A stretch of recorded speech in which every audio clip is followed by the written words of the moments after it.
Give it up, Cody, please. I'm going to sit.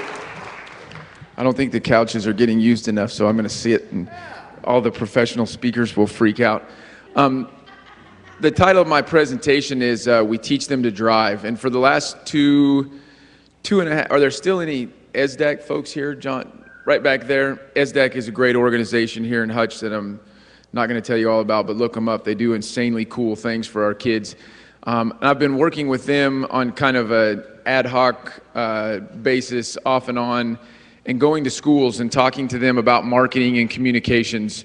Really, we're talking to the schools about social media, or that's my part of it. And you get there to these schools to talk to them about what should they know, what could they be teaching, how could they be using Facebook to spread their cause. And the first thing you have to do is you have to find the IT guy to allow you to use their Wi-Fi network to get on all of these things that they want to learn about because they're blocked, right? I would say, John, 75%, they're blocked in our public schools right now, okay? Now, there's a whole legitimate argument for blocking them, okay? We don't want to go over the points of the bad things that could happen, but that's where I take it back to driving. Those of you from a true small town, just yell out the first time that you drove a vehicle or something that could have killed you, that your parents let you drive it or made you drive it to accomplish something, right? I have an 11-year-old that runs down the road all the time. Don't tell the sheriff's department, but because it's a life skill that he needed to know, and it's that he's gonna need to know, and I want him to have experience at it, and I want him to be good at it. I taught my kids how to drive way before the state of Kansas said they should legally be being taught how to drive. My kids are now good drivers that pay attention and have experience, and I closely monitored it, right? Driving is a life skill that's essential. Now, maybe our friend from Brooklyn would tell you that he can manage in life without knowing how to drive. Not in Kansas, or you're going to be really, really fit if you don't learn how to drive to get around here. And that's my equation or my life metaphor for this stuff, that I believe that you can, not physically, but almost literally, screw up your life as bad on social media as you can in a vehicle.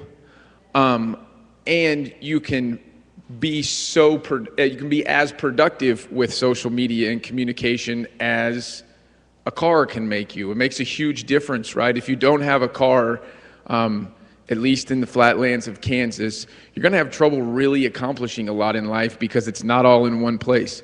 That's my metaphor that I try to take to these schools, that yes, a kid could have a wreck, but we still make them take driver's ed, and we put them behind the wheel.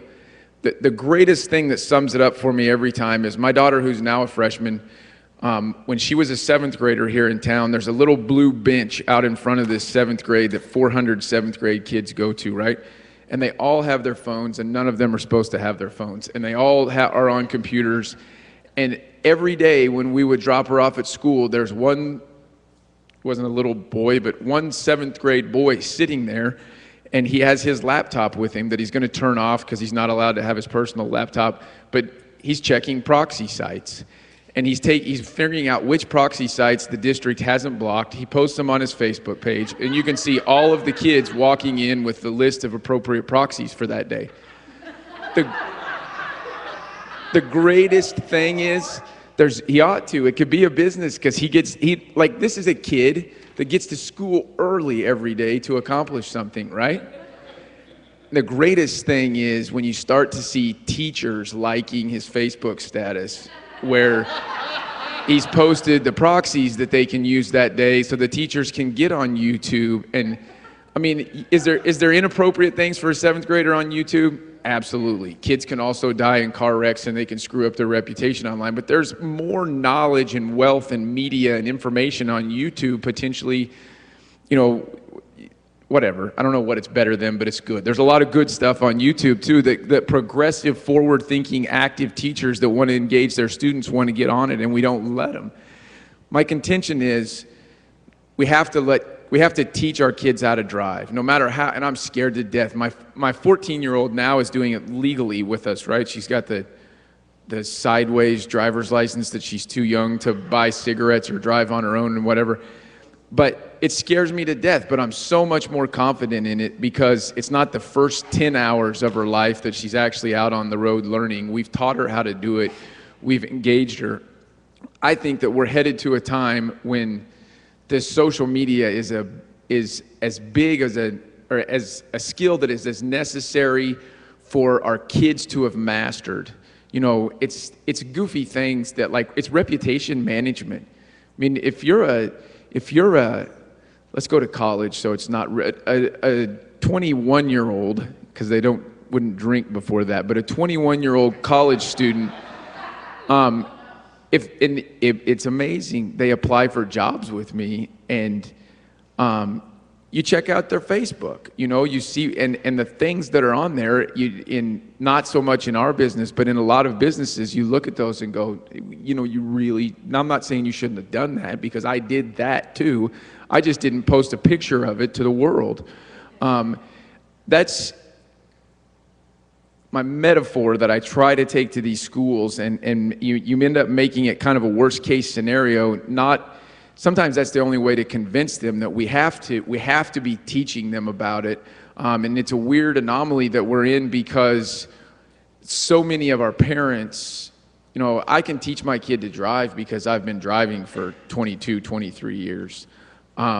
Twitter's been around for 4, and most of the parents in the world aren't even on it. The ones that have been on it for 6 months.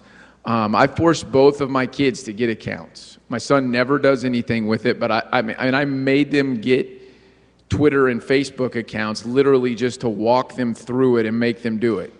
14-year-old girls, you don't have to make them do it anymore. But I'm completely comfortable that my daughter, not that she won't make a mistake, but that she's been instructed on how to use it appropriately. And I learned along with her. My son wants nothing to do with it. He's just he's kind of not a social creature right now at 11 years old, but he doesn't want anything to do with it. But at a time when he decides that he will, he knows what he's doing. So it's not really a parenting argument that I'm trying to make, as much as it is a schools argument, an education argument, that we have to quit protecting our kids by putting up a barrier to the things that are going to be as big a factor in their lives as driving a car. I hope that all came together appropriately. I am so freaking happy that we're streaming video right now. That's my main joy of the day. But thank you all so much for coming to my hometown. I love that you're here.